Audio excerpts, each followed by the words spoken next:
All right, here we go. Google Forms Level 1 right here. I went to forms.google.com to create this right here, and I'm going to just give it a title, test, form.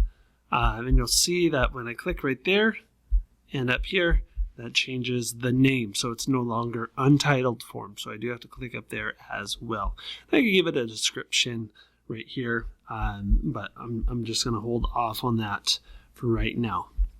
So the first thing that I'm going to do, though, is I'm going to make some different sections, because sometimes we'll want to have our forms in a different section. So maybe I'm actually going to change this to test form, like demographics. I want to know who you are.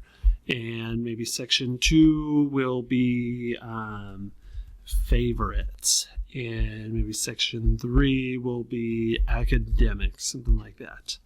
So we got some different sections right there. And you'll notice that on these different sections right here, I get these things right here. After section 1 is completed, continue to next section, or I could have them skip different things.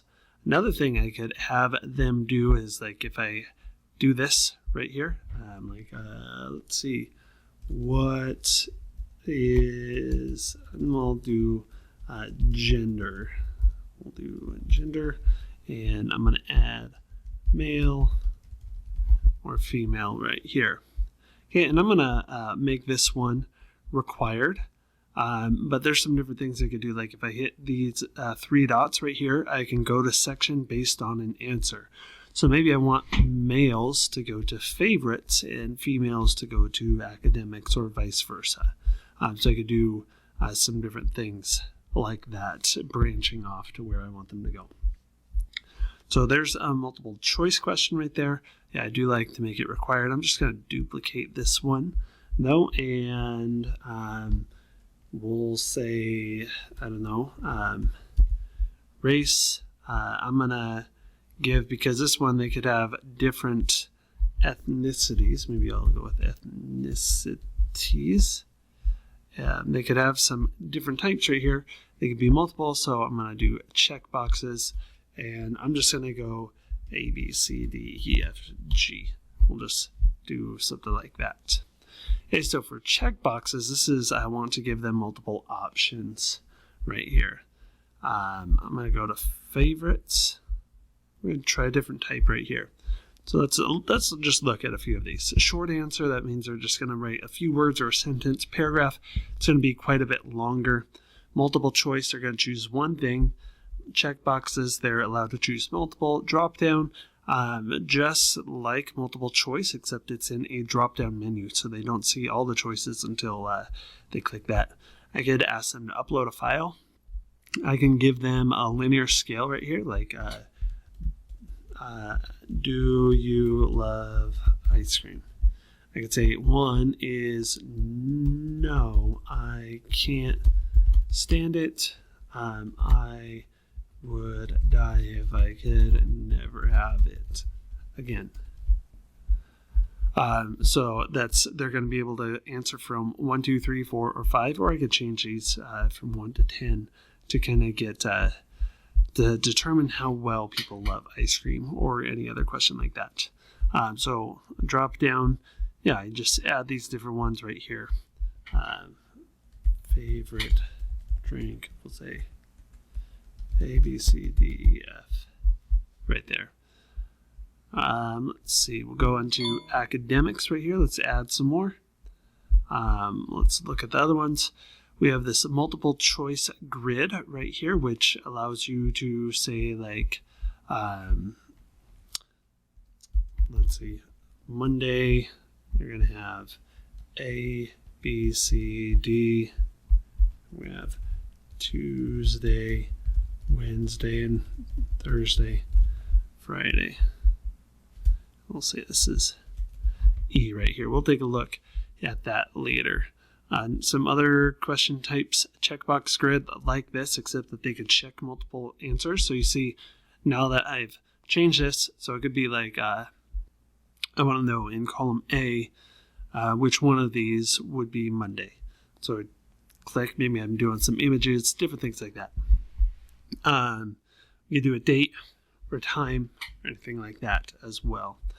Some other things I could give this, just put in here a title, different things like that. I can add in images or video right here. But let's go ahead and take a look at some of the settings right here. So if I click my settings right here, I like to collect email addresses. That way, no matter what, I know who said what. Even if they typed in, maybe I had a question that said like, what's your name? You could always type in someone else's name. But if I collect email addresses, I definitely get that. Response receipts, this is just so that the person responding can get an email of what their answers were. So I could choose that off, or I could say that they get to choose if they want it, or I can always send it to them. Depending on who you're surveying here, you might want to just restrict it to people at your school. But if you uncheck this, then you could give it to anyone. And if I decide to limit to one response, that means only they can respond one time, and the next time it will say, thanks, you've already responded. Then some other information right here as well. I could shuffle these things. I could give them a confirmation message, anything like that. We'll look at quizzes at a later video.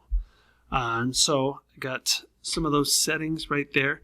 I am going to, I'm going to click my 3 dots right here. And if I wanted to add someone as a collaborator, so this is someone who can edit the form as well and see the responses, I would want to add as a collaborator. And I could type in their email address right here, and then they would be able to see this same part of the form as well. But I'm able to send this right here. I can send it through email. So I could send it to a group of people, give it a subject and a message right there. Personally, I don't like to include the form in the email. The reason for that is if I edit the form at all after I've emailed it, the one in the email will not update. So people will be filling out an old form. Sometimes I might not want to email it. I might want to just put a link in there. I can grab a link to this form, or I might want to embed this on my Google site so that people could fill it out. And I have that option right there. So to look at that on my end, I could just click the preview and I could see this is what my quiz is like. So I could choose A, B, C, next. I can choose that, choose A, next, and I do this. So you'll notice the difference between the multiple choice grid right here. I can only put one in each row. With a checkbox, I could choose as many as I want. And I believe I had some other questions right here. And we'll submit right there. Okay, I'm going to show you this one that I've already gone through. So when I see this, I get to see who has responded. I get to see a little bit of data. If it's a question, that can give me some data. I could also see some different individual responses right here. But what I like is this spreadsheet option right here. And if you haven't pressed that before, it will ask you to make a spreadsheet. But now I have the data right here, and I could do a variety of my spreadsheet things, like I could make my own pie charts or a different chart or anything like that, or filter out some of the data. So it's awesome that you're able to just take that right into a spreadsheet and work with it right there.